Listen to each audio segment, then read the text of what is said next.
Okay, hi.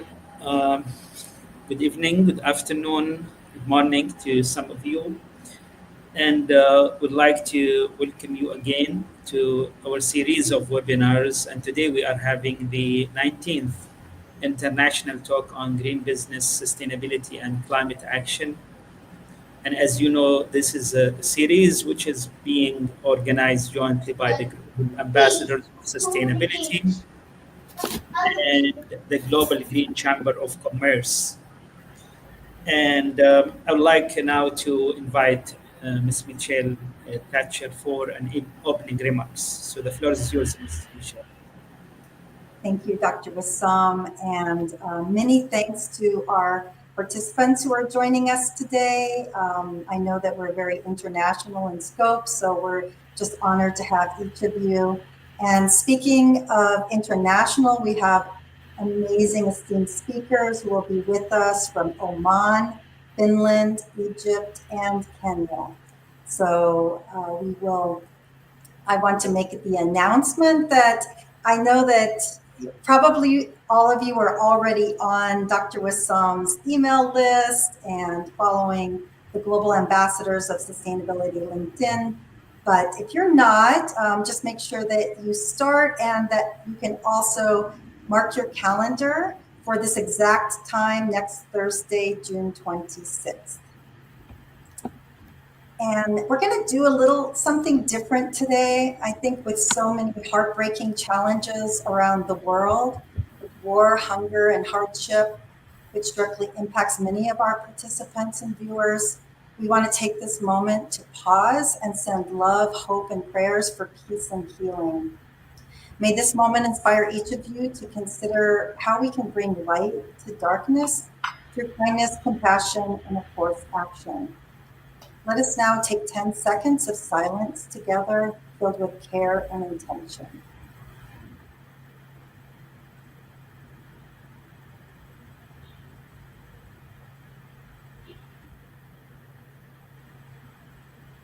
Thank you all for sharing this moment. We care deeply for you and your families and your children, your communities. Together, we carry the hope for a better world. So thank you for doing that with us today. Next, I want to introduce Constance Rabi, who will provide some reminders and overview for the steps within this webinar. So Constance. Hi, everybody. I am Constance Rabi, and our friendly reminders are that we encourage your participation. In fact, we love that this session is very interactive, and we love to know where you're from, which city, which country. I am myself from France, from the south of France, and I would love to know where everybody is joining us from. This is a reminder that this is a space for open, inclusive, and uplifting dialogue. Just means that we want to respect everybody, and feel free to give us your thoughts, but make sure that you respect one another. And all questions will be addressed during the Q&A session. And if we cannot answer all questions, I do believe that we're gonna still take care of that. And so I will give it back to Michelle. Thank you so much, Constance. And I want to next bring Dr. Wissam back. And just a reminder that the Global Ambassadors of Sustainability has brought us all together with Dr. Wissam in this very global audience, and we wouldn't be here today without him. So Dr. Wissam. Yeah, thank you so much, Ms. Michelle and Ms. Constance. And now we move to the first speaker. The first speaker will be Dr. Sonia Omar. And Dr. Sonia is an assistant professor at Dhofar University in Oman. So the floor is yours, Dr. Sonia.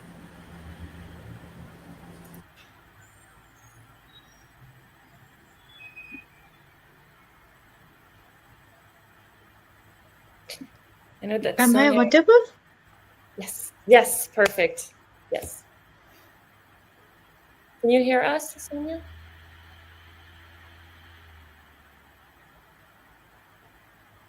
I I'm know not we were. sure if you guys can listen me or not. Yes. Yes, we can hear you, Dr. Sonia. Yes, we can hear you.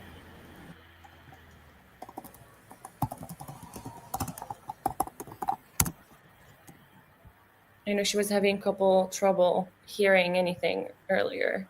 And so should I start? Yes.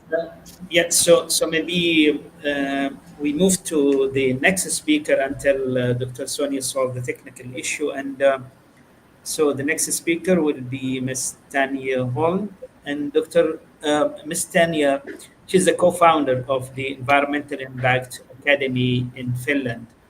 So the floor is yours, Ms. Tanya. Hi, everyone. Super pleased to be here today speaking. As said, my name is Tanya Holm. I am from Environmental Impacts Academy. And this is where we help professionals and companies build real life skills in life cycle thinking and life cycle assessment, or LCA.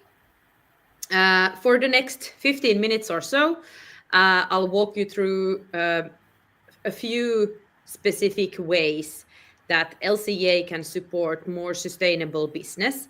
And I'm not just talking about the technical side of things, but also strategical implementations. You will hear examples from manufacturing companies using LCA to improve their products, their operations, and decisions. And if this inspires you to explore LCA further, let's see if this inspires you to explore LCA further, I will also share this slide again in the end, but feel free to grab the free download, this roadmap to get started with LCA. And I also put my connection link on LinkedIn in the chat, so feel free to send me a message as well, and I'm happy to answer any question.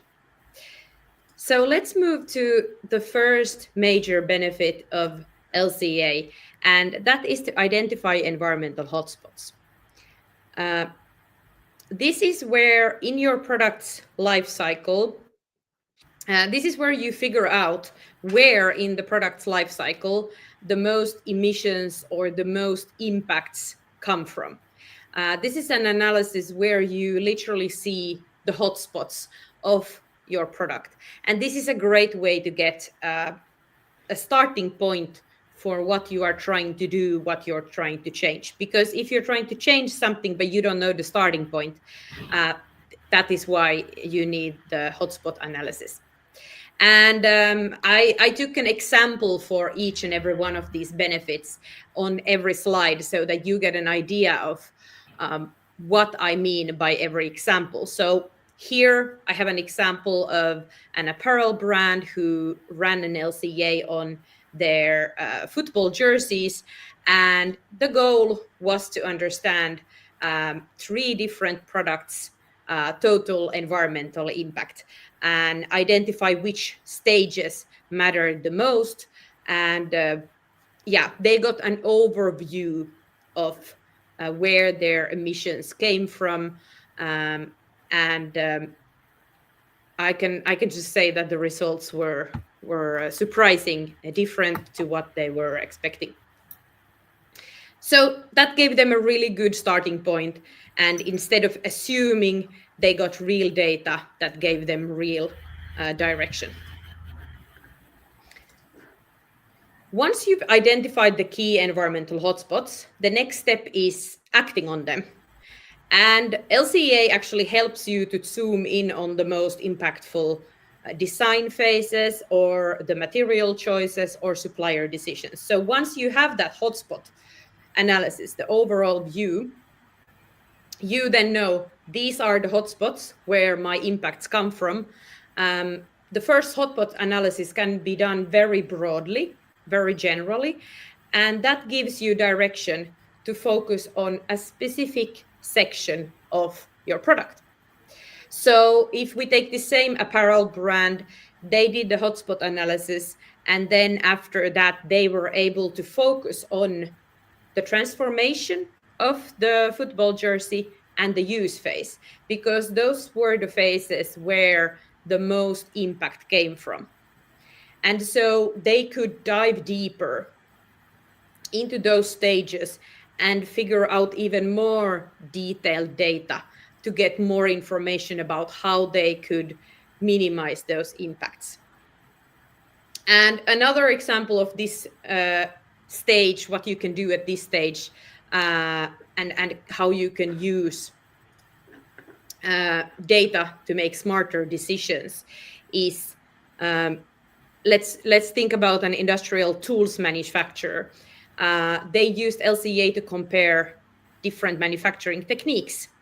So they were able to switch from one technique to another, and as a result of that, they reduced emissions, and it was no extra cost for them. So these are the kind of things that we can do when we have the data, and the LCA helps you optimize both processes as well as sourcing and many other aspects of your product or service. So regulation is changing really fast.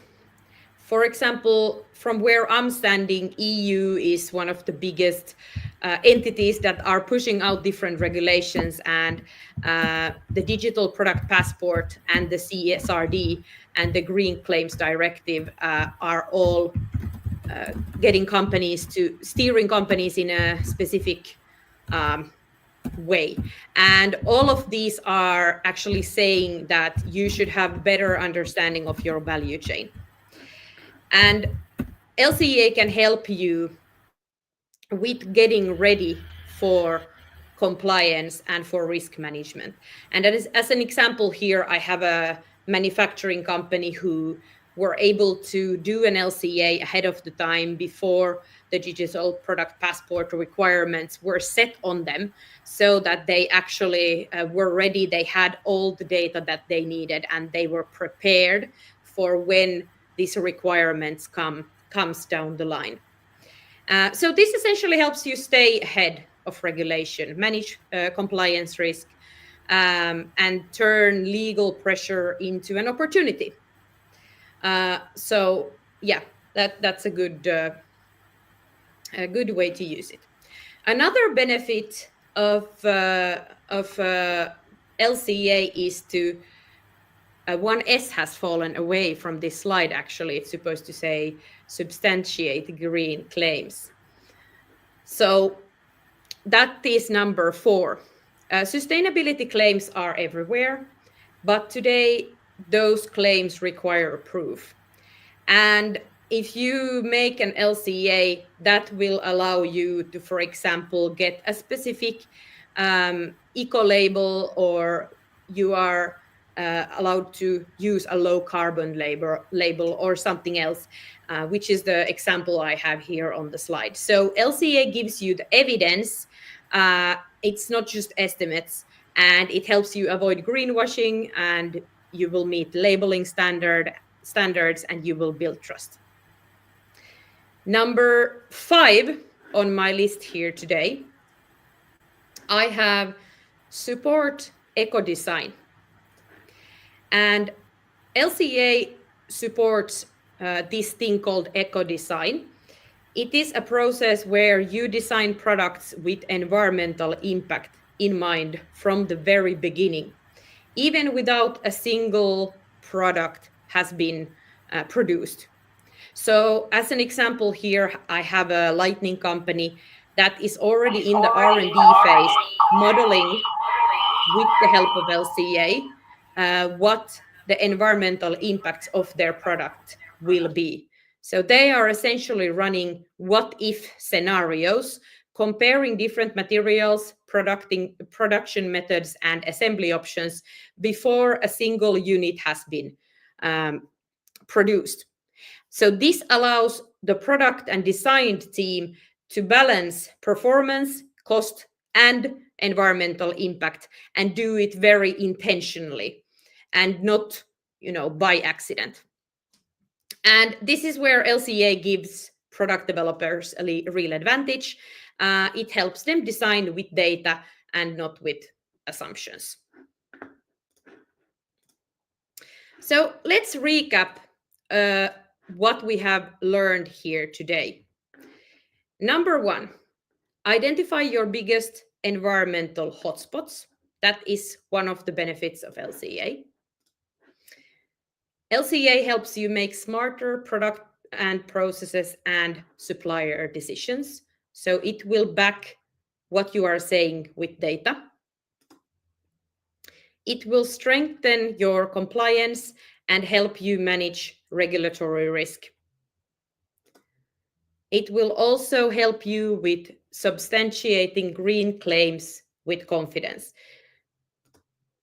And finally, you will be able to design products with environmental impact in mind from the start, even without producing a single unit. So I would like to hear, and if you would like to put it maybe in the comments, which of these 5 do you think would create the biggest impact in your company or in the organization that you work for?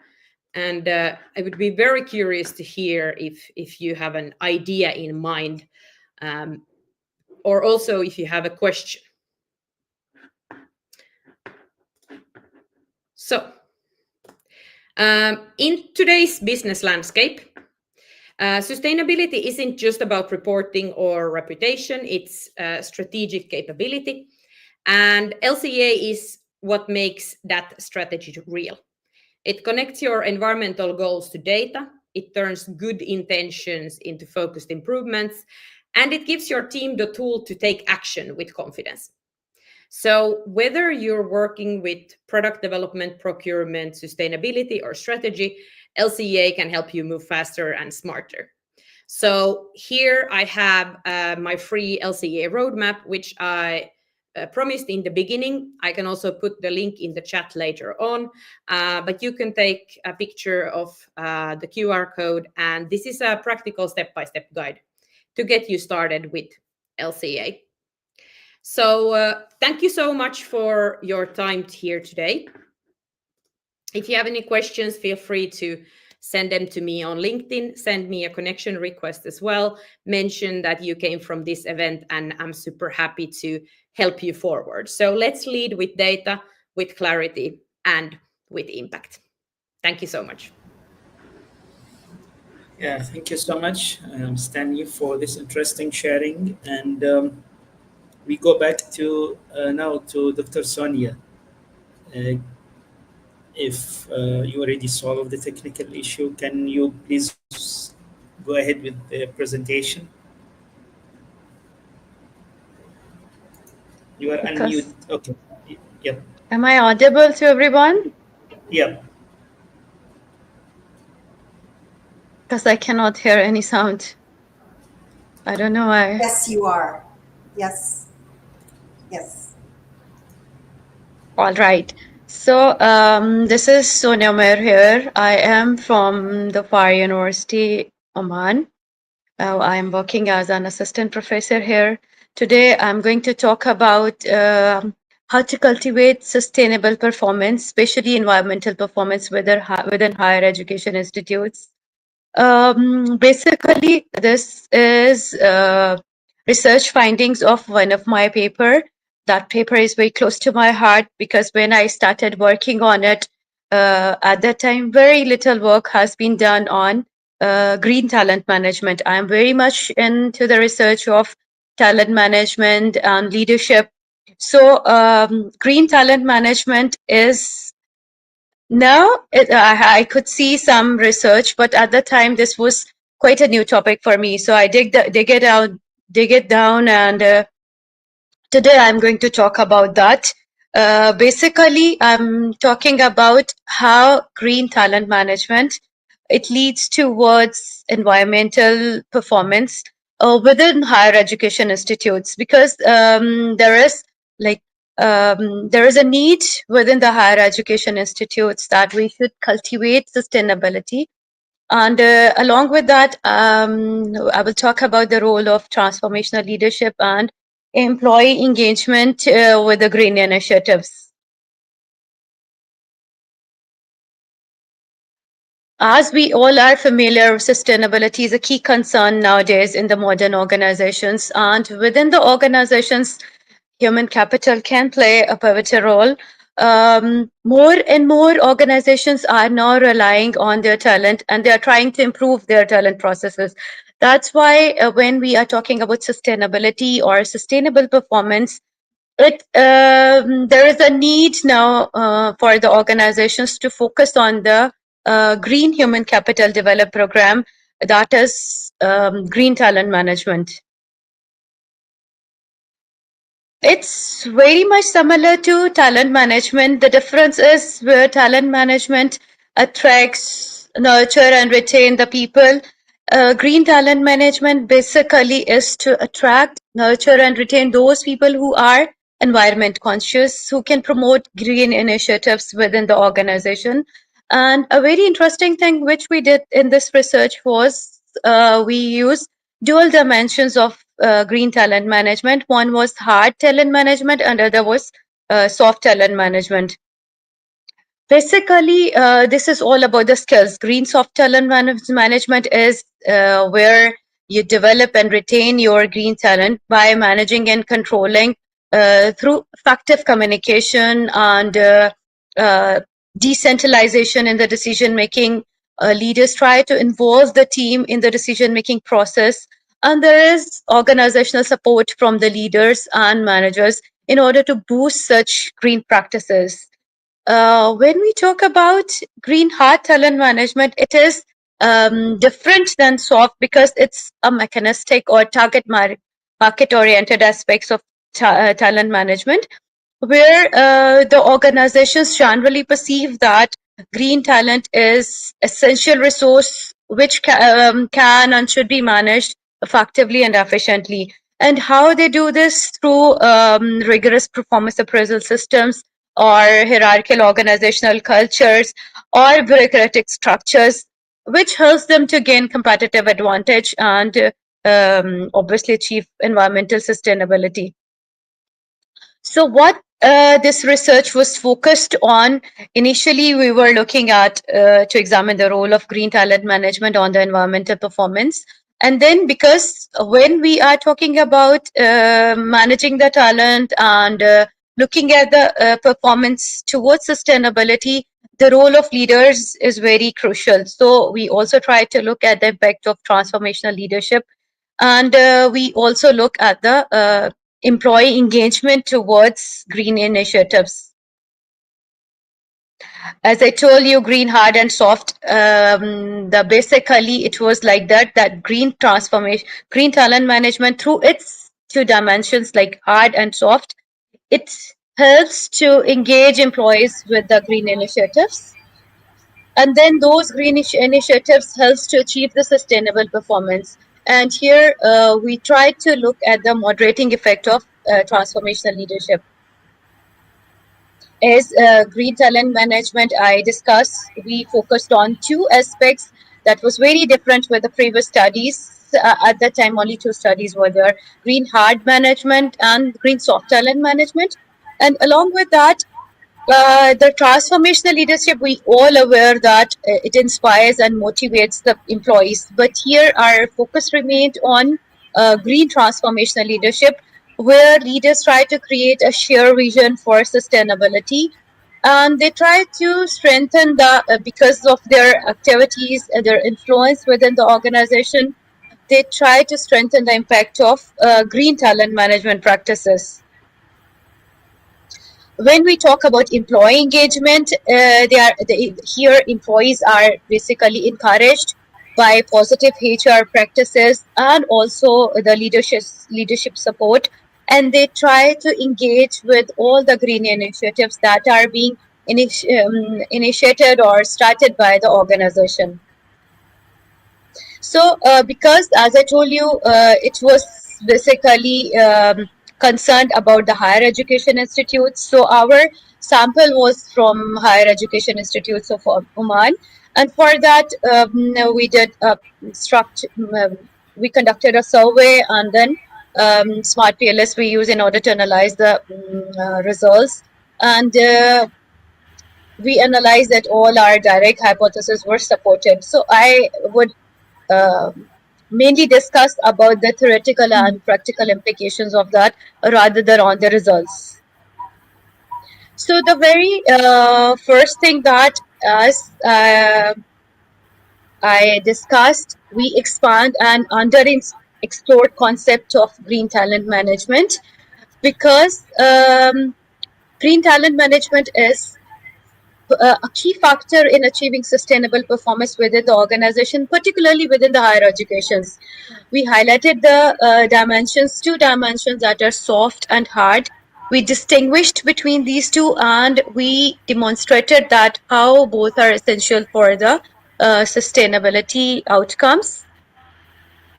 Then a very interesting thing which we found out, that soft talent management, which initially we were thinking that will be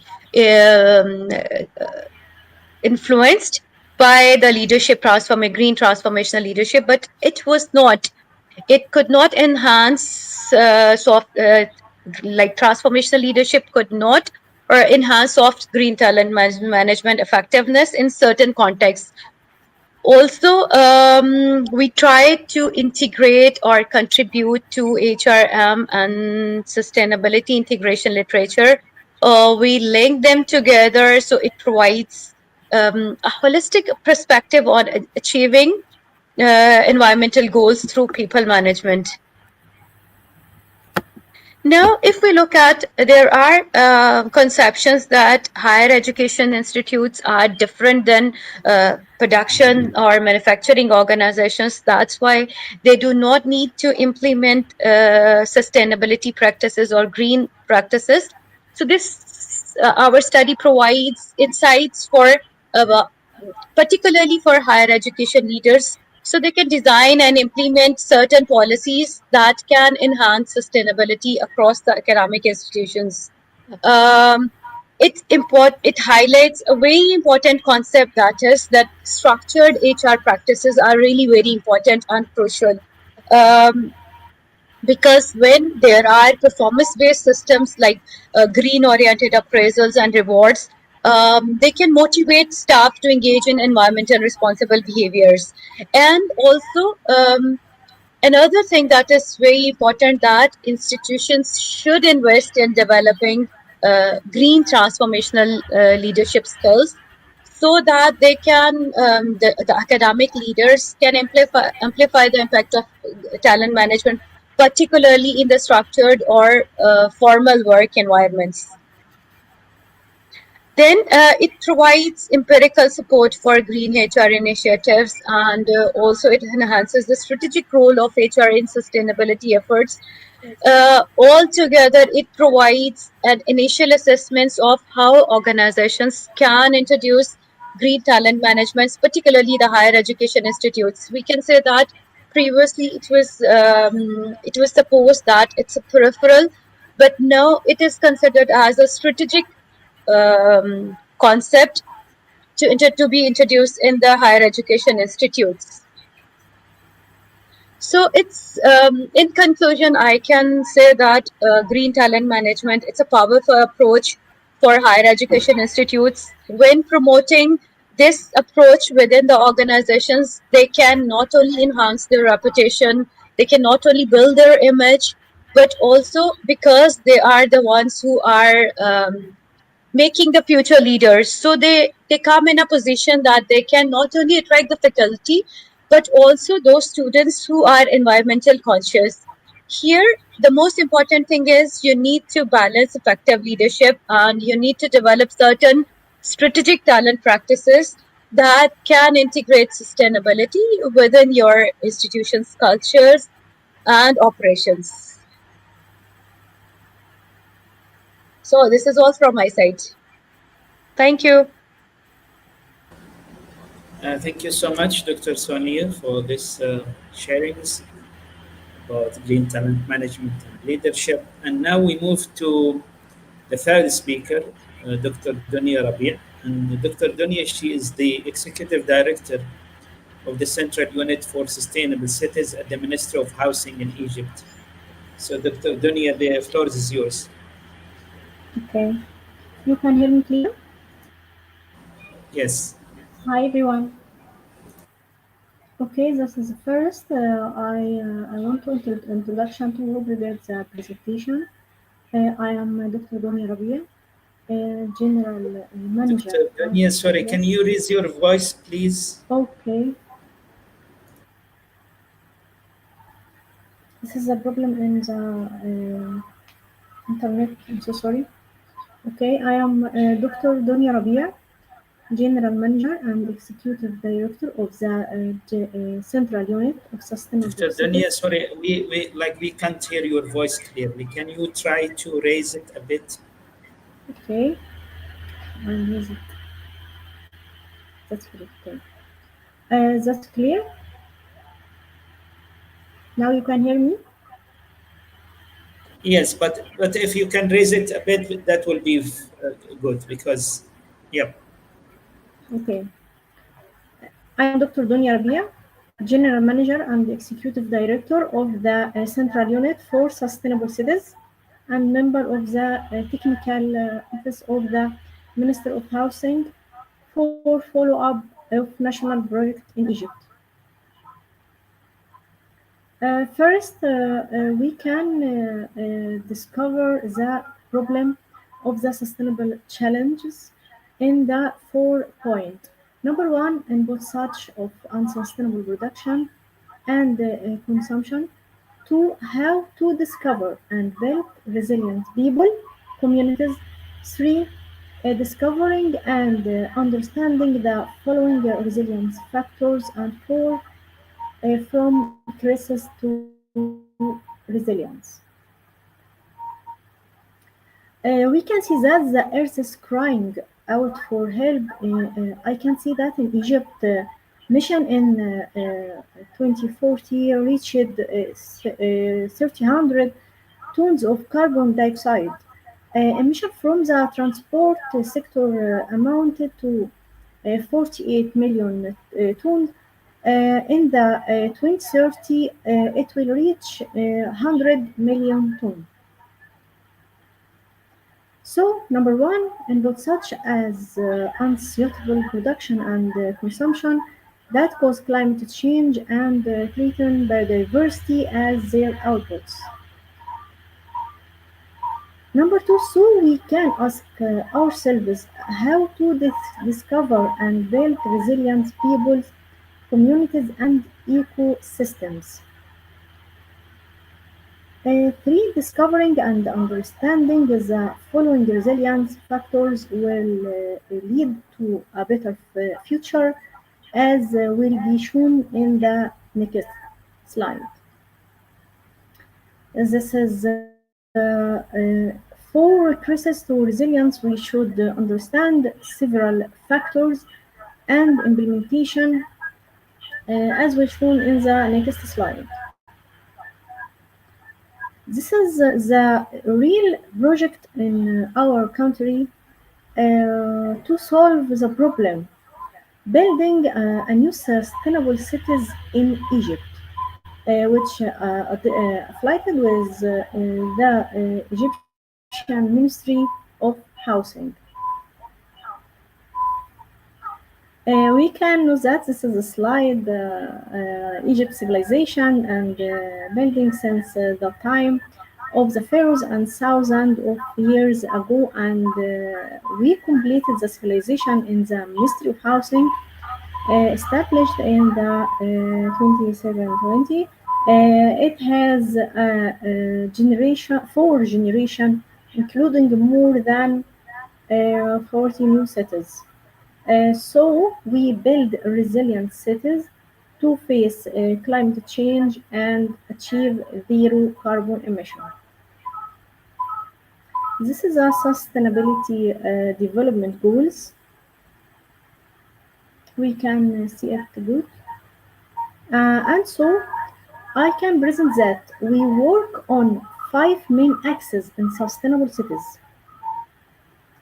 energy efficiency and renewable energy, water recycling and treatment, waste recycling and management. You can hear me? Yes, yes, we can hear you, Okay. Dr. Yes. And sustainable green building and urban community. And number 5, sustainable transportation.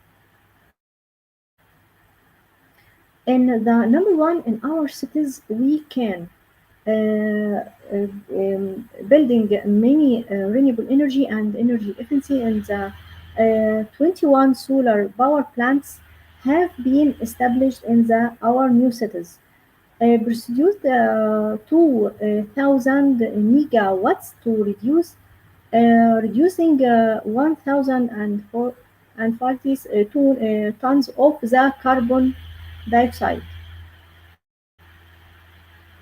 This is our project in our new cities.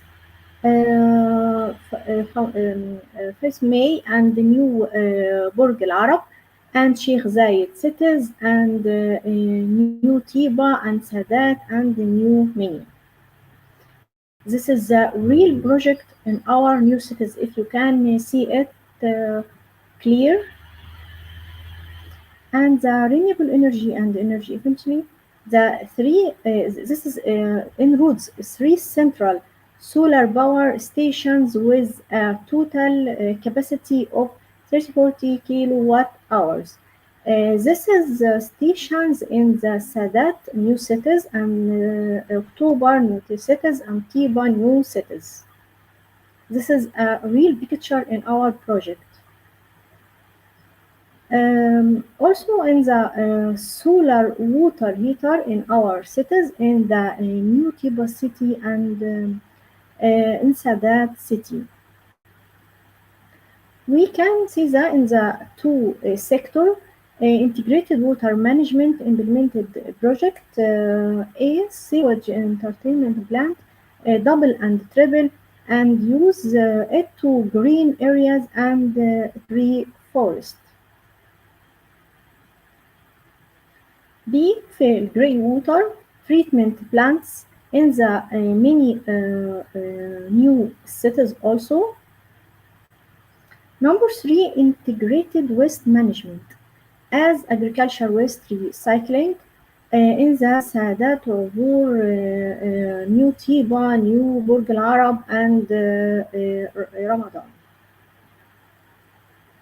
Number 4, sustainable transportation and our project in Egypt as an electric train, electric car, BRD, and so on. 5, sustainable green building implemented project. We can see that this is a building in our new building projects, housing for all Egyptians. 5,000 housing unit. This is completely green from water management or waste management or solar energy and green building and architectures. Okay, some green building project in Egypt. This is all of this picture is real in our country. This is in El Alamein city and the new administrative capital city in Egypt. Our initiative: 1. Go Bike initiative. 2. Cooperation between the Ministry of Housing and UN Habitat and ITDB to study the planning of road and infrastructure and study the national strategy for active mobility. Number 2, the beach protection to face the climate change. This is a cooperation between the Ministry of Housing and Ministry of Water and UNDP. This is a real project and the real picture in our countries. That's the next. We can show that the surge. This is between the UN Habitat and the Ministry of Housing in Egypt. Sustainable urban resilience for the next surge, for the next generation. International conference, we can know that the WOF 12 and WOF 11, Egypt hosted the World Urban Forum WOF 12 in the our youth in that 22/4 in the November. Okay, and the other international conferences we are cooperation in it, COP 27 and 28 and 29. Finally, thanks for all. I am from Ministry of Housing, New Urban Communities Authority Egypt, and I will share my contact to any questions in the future, my email and my telephone mobile number. Thank you for everyone. Yeah, thank you so much, Dr. Dunya, for this interesting presentation. And so we had 3 presentations, started with Ms. Tanya on the LCA, and then Dr. Sonia on the green talent management, and then Dr. Dunya on the sustainable cities. So I'd like to thank all the speakers, and I'm giving the floor now to Ms. Michelle to moderate the Q&A session. Thank you, Dr. Bassam, and thank you so much for those presentations. I know we have so many questions to get to, and just as we're heading into the questions, I want to just provide a perspective of the type of audience that we have just here right now, which is we have quite a few from the Kingdom of Saudi Arabia, Muscat, Oman, Kathmandu, Nepal, quite a few from Egypt, including Alexandria and Alber El Mazain, Egypt, Palestine, Namibia, Tanzania, Malaysia, Puerto Rico, Pakistan, Switzerland, Kuwait, Lebanon, Jordan, Morocco, Lebanon, and again, just so many more that are joining us. And this is just those who are here with us now. I know that within a week or so, we have about 1,000 to 1,500 that will join and view this video. So welcome all of you, and we'll get right over to our questions. We'll go ahead and start. Dr. Sonia, we have a question from Indira. She asks, many universities focus on green buildings and operational efficiency. How do you ensure sustainability becomes embedded in curriculum, research, and academic culture, not just facilities management? Yes, this is what we are doing in our university as well. I would like to mention that my university, Dhofar University, is the very first university in Oman that is AACSB accredited now. And we are very much focusing on sustainability. How we can integrate sustainability is, first thing is, we should have a sustainability topic into the existing courses. Like even the management based from the very year first. This is what I am practicing, we are practicing as well in our college, that we try to integrate or embed sustainability topics into the existing course. Then when we are designing the course, we should use United Nations SDGs. We should keep in mind them to design the course. Also, there should be faculty workshops, and there should be some initiatives where we can engage faculty and the students both, in order to initiate these green engagements within the organization or within the institute. Then we should reward sustainability in teaching and research. We should recognize and provide incentives.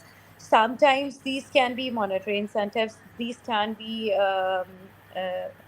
intrinsic motivations, other incentives that could motivate them intrinsically. So we should give them rewards, promotions, in order to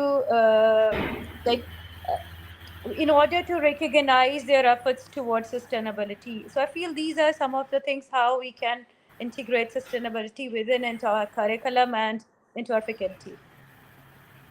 Thank you so much. And I love the concept of the green human capital. And it's something that we in the corporate world and SMEs should also be incorporating on a regular basis. And I know from our experience in the United States, at least, the students are looking for those universities who are leading on sustainability and leveraging that, and actually even on both environmental and social issues. So it's really a pivotal point here in the United States. And so perfect to bring up it. And we haven't had anybody really talk about this before at this level. So appreciate your input. A couple of weeks back, we had a sustainability week, and I was really very surprised. We have a group of students, we call them Green Heroes, and I was really surprised with the efforts they took and with the initiatives they were doing towards these, towards making our campus green. And even when when I ask them for the assignments, they do not want to have them printed. They want to have like online version of the assignment. So these are small things. When we discuss with them, sometimes they are doing, but they are not aware that what they are doing. But when we discuss with them, they intentionally become aware that yes, we can do these small things, because small actions can do bigger things. Absolutely. It all starts with those small steps. Exactly. Yeah, thank you so much. Our next question is for Ms. Tonya. We have another one from Indira Bunik of Switzerland. If LCA provides the what of environmental impact, how do strategic tools address the how of organizational change and behavior modifications? Thank you so much for that question. Could you repeat it again so that I have it clear and loud? It was a long question. Yes. If LCA provides the what of environmental impact, how do strategic tools address the how of organizational change and behavior modification? Hi, now I have to say that the connection didn't work, so I again didn't hear it properly. I'm really sorry for back and forth. We'll read it again, and if someone from our team can find it to also post it, that would be great. Thank you. That would be great. Yes. Excellent. Thanks. Can you read again, one more time? If LCA provides the what of environmental impact, how do strategic tools address the how of organizational change and behavior modification? Yes. So, yes.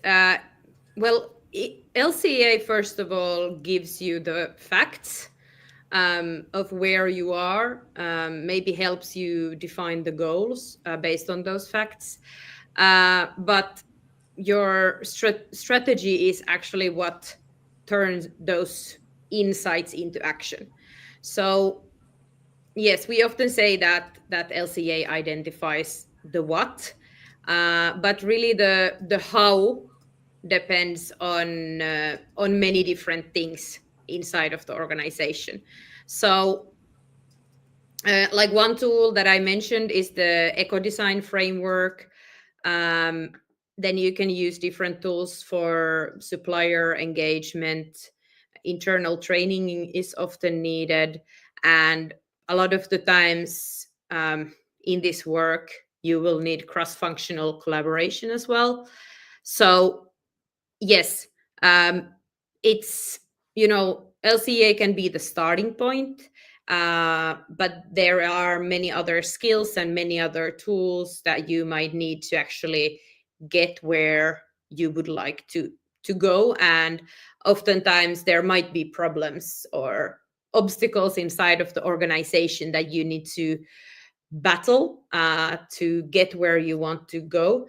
And actually in our training program, especially our hands-on training program, we usually don't stop at the technical know-how of LCA, but we also focus on, how can you get your colleagues involved?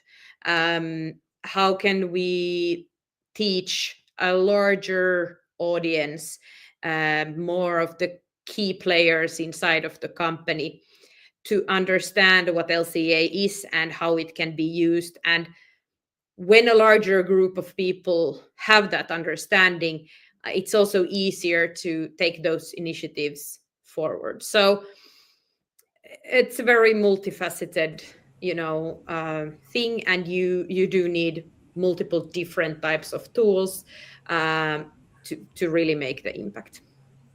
Yes, thank you. I guess any process does not act in a silo, so it does impact and directly all the other processes and programs that can be implemented there. And I also want to just say it's really impressive to be able to share this free LCA roadmap and step-by-step guide. So I always encourage everybody to please download that and hopefully implement it within your own business. Yeah. Thank you. And our next question is for Dr. Donia. We'll start with Lauren Badstone, one of our team members, has asked, are there any political barriers that prevent sustainable initiatives to be implemented in Egypt? If so, how would you suggest ways to take action despite these difficulties?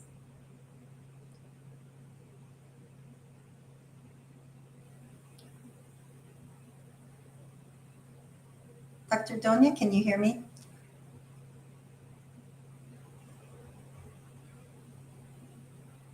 Hello, Dr. Donia? You might be on mute. Okay, I can hear you. Okay. You need to unmute yourself. You can send the question? The question? Yes. Yes. The question is, are there In the private chat, you can send the picture? Okay, are there any political barriers that prevent sustainable initiatives to be implemented? If so, how would you suggest ways to take action despite these difficulties? Yes, we can do any many for initiative with the countries, Arabic and foreign, to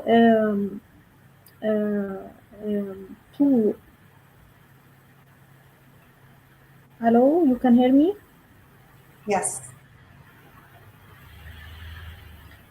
To increase the awareness and the funding, we are working to solve these challenges during this period by increasing funding for sustainability and the project, including water treatment and uses, and the increasing the construction of the new cities throughout Egypt.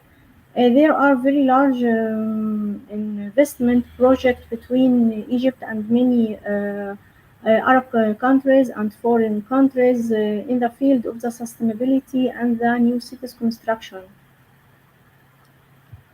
Thank you so much, Dr. Donia.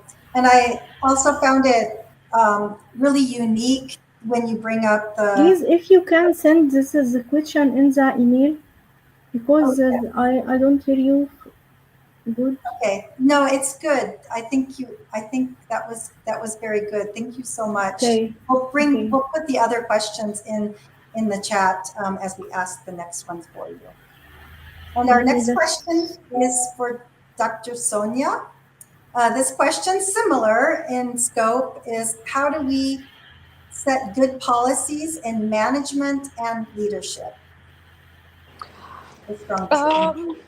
Setting effective sustainability policies in management and leadership, particularly within higher education institutes, it requires a strategic, inclusive, and systematic approach.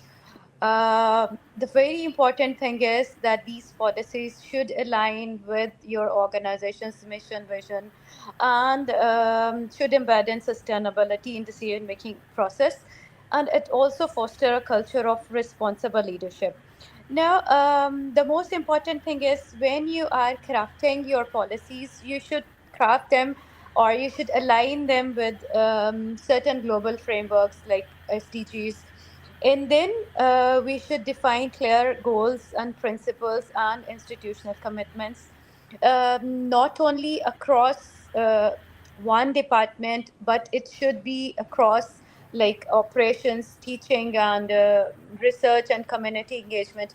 For example, if we say that by 2030 we want to be a carbon-free institute, or we will achieve carbon neutrality.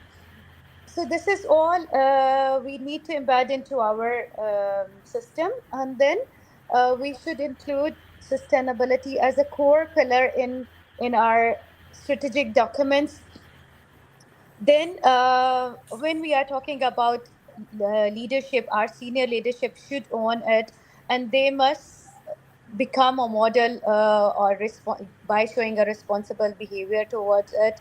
And then we should link sustainability progress to our performance reviews. So these are some of the things how we can have good policies within the organizations. Is there a particular age group that is primed to be under this type of leadership?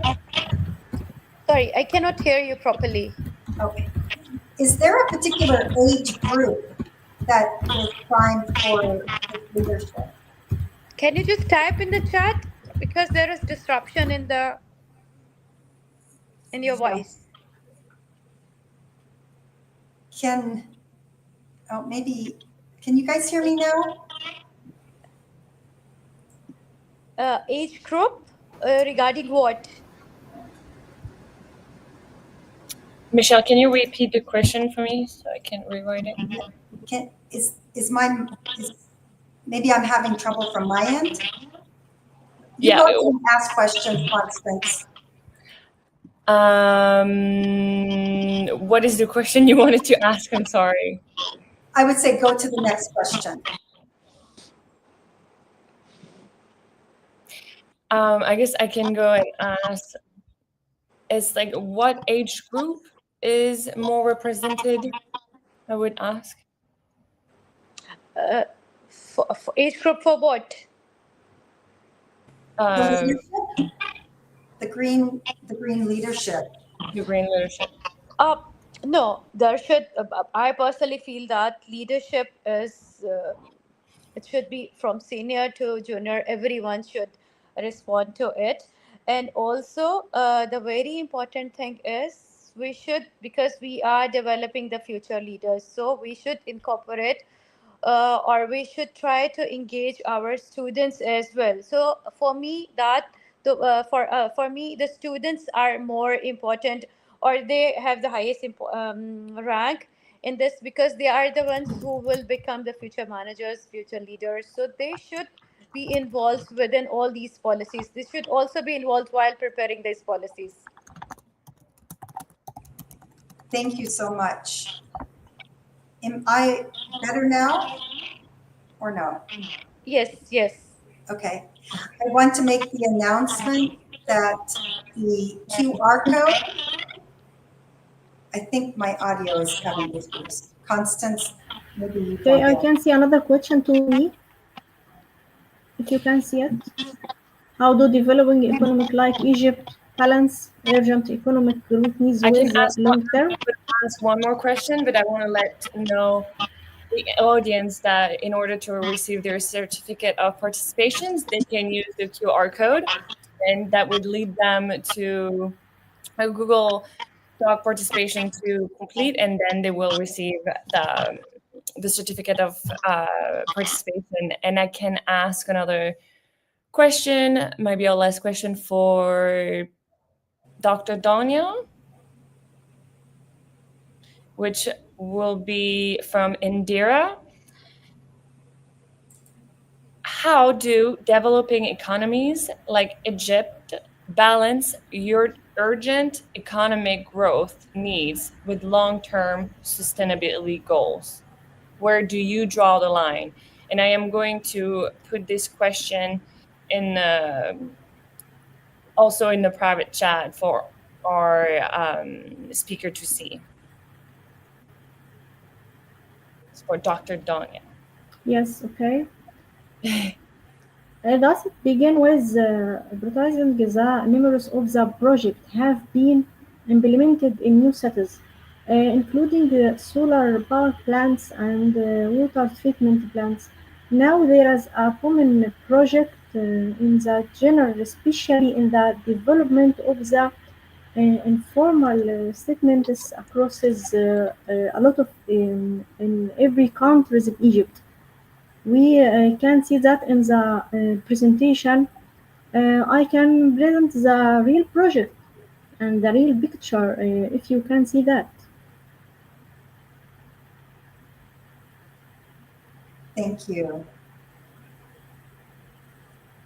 Thank you. I think, can you hear me, Constance?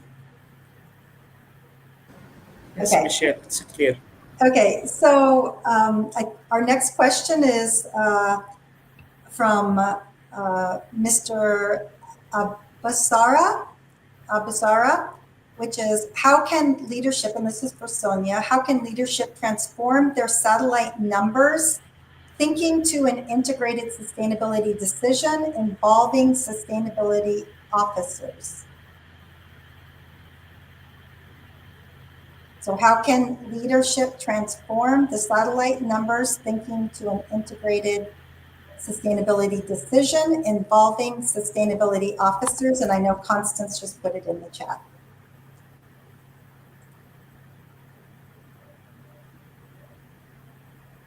Sonia, if you want to unmute yourself, we could hear you a bit better. Actually, I cannot hear the question. What was the question?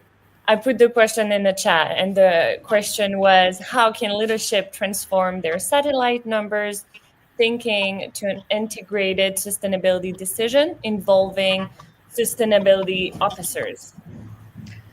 I think that in this case, we should transform our sustainability officers from just reporting roles to the executive positions with real influence. And then they should not be just facilitators. They should report directly to the presidents, or we can say the vice chancellors in case of higher education institutes.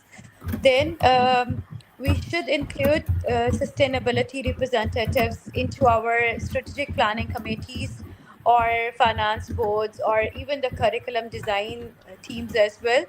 And then we should ensure that every whatever the policy we are making, like major policy or budget decision, is being evaluated through a sustainability lens. These are some of the things which we can do in order to do this. Thank you so much. And our next question is for Ms. Sonia. We have a question from Indira Munich. LCA roadmaps often focus on manufacturing. How do you adapt strategic sustainability tools across different industries, service sectors, tech companies, financial institutions? Thank you. Great question. So I would say LCA is the most mature in manufacturing, but the methodology itself is industry independent, which is also our approach, is that any company can come to us and ask for help, and we can teach them how to do LCA. So the methodology, LCA methodology, works just as well for services, for digital products, even at an organizational level, or if you want to look at a process or a business model. So it's just there might be a little bit of a shift on how you think about things, but you can definitely use LCA for all of these industries. And you can really see this when you look at the companies that have attended our training. The width of those industries really reflect the versatility of the tool. So we have really helped companies in various industries to get started with LCA. And I would love to talk specifics of a specific sector if you're interested, and diving more deeper into how LCA could be used in that sector if you would like to. But overall, it's a methodology that works for a multiple different sectors. I really appreciate you bringing in the different sectors of apparel, furniture, and lighting as examples in your presentation, because we all need a very clear vision of what that could look like in our own business, and having those types of examples were extremely helpful. So thank you so much for that. Thanks. And our next question is for Dr. Donia. Again, we have an amazing question from Indira Bunik. Which sustainability challenge facing Egypt today could actually become competitive advantage through innovative solutions? And we'll also drop it into the chat. Yes, okay, just a minute to see this question, because sounds not clear.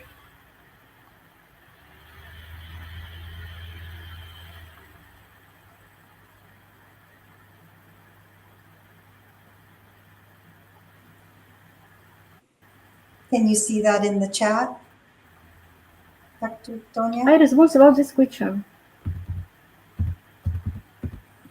I see that the finance and the awareness, so we can do many of the workshop for this awareness, and for the finance we can build many countries, new countries, and many projects of the sustainability. As you see that. Okay, thank you. Thank you.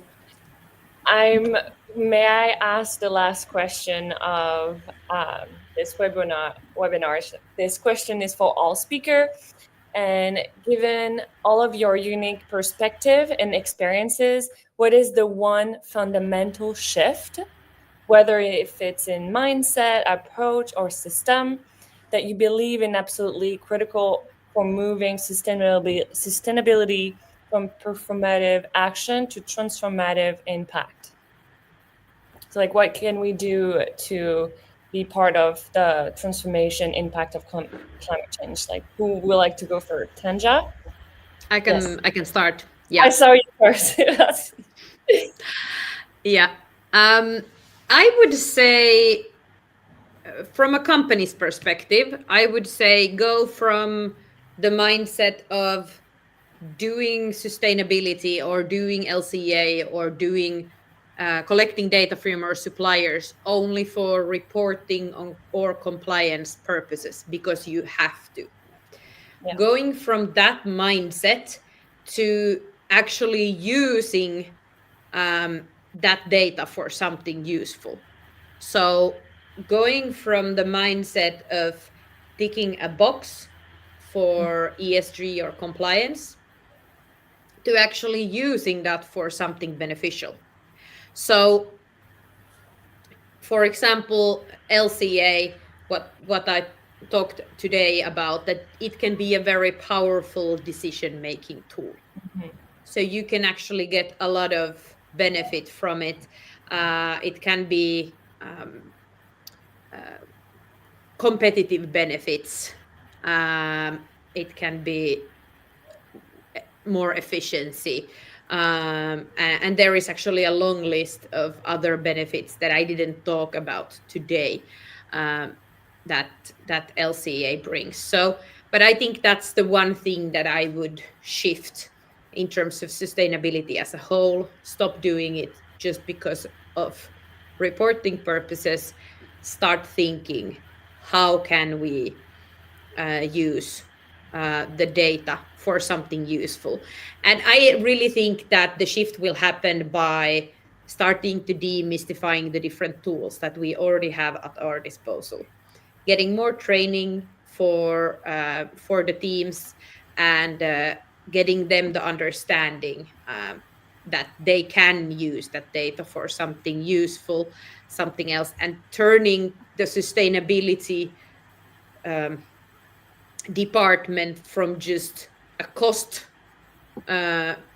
department to actually, bring some actual benefits to the company and bring in revenue. Yeah, that's beautiful. That was a beautiful answer. And I know we're running a little bit out of time, so I'm going to give it back to Michelle if there is any, or Dr. Wassam, if there is any last minute remark. I think we can have our other two speakers answer the same question if they like. We do have a little bit more time, and then we can close out the session after those final two answers. Sure. Well, I personally feel that in order to move from mindset to actions, the first thing is we need to shift from symbolic commitments to intentional and embedded practices all over, across all the levels. And our leadership, it's very important that they should set clear and measurable goal and integrate sustainability into every action, like in academic programs, governance, operations. And they need to empower the individuals through training, incentives, and very important is inclusive decision making. The structures need to be redesigned. The sustainability officers should be real authority, and we should foster a culture of accountability and transparency. These are some of the things which can help us to bring actually sustainability into the actions, not only in the higher education institutes but across all the organizations. Thank you so much, Sonia, for that answer. And Dr. Donia, can you hear this? Are you with us? We might have lost Dr. Donia. And with Yes. that, oh yes, can you hear us? What's the question? Yes, what's the question? Yes. Is it in the chat, Constance? The question? Yes, the question is in the chat. Or I can ask the question In the again. private?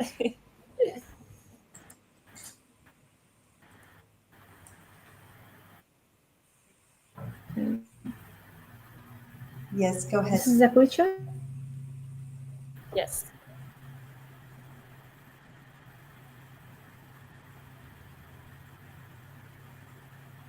Constance, go ahead and ask the question again. Because my work in the Ministry of Housing, this is a ministry already do a lot of project in the sustainability. So we can see that a lot of innovation and the project in this field to increase the sustainability in Egypt for all. This is initiative as the Go Bike and this is increase the sustainability planning in our countries and the planet of the water management and a lot of project in this field too that increase awareness and the finance from the a lot of countries to increase the sustainability of Egypt. And the surge just the another initiative surge, it's a sustainability urban resilience for the next generation. So in Egypt, I think that in the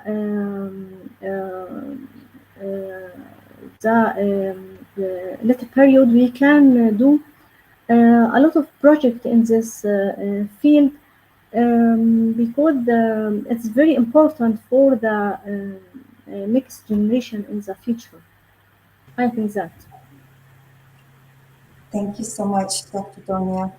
And thank you all for joining us today. And I know that we've had a few technical challenges, but that's par for the course when we're working from all over the world. I think I probably had some of the audio challenges today, so I apologize for that. But again, We so honor each of you. We honor our amazing speakers who have come in and given their time. We honor our attendees that are joining us from all over the world.